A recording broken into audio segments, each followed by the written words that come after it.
ரட்சகன், உங்களை காப்பவன்.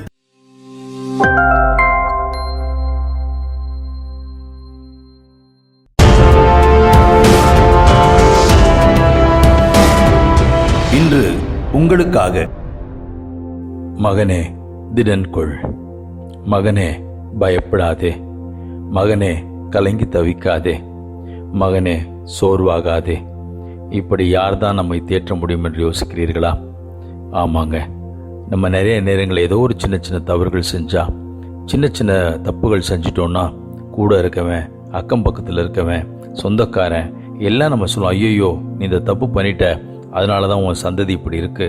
ஐயோ உங்கள் அம்மா அப்பா பண்ண தப்பு, இல்லை உங்கள் முற்பிதாக்கள் பண்ண தப்பு, அதனால தான் அந்த சாபம் தொடர்ந்து வந்துக்கிட்டே இருக்குன்னு சொல்லுவாங்க.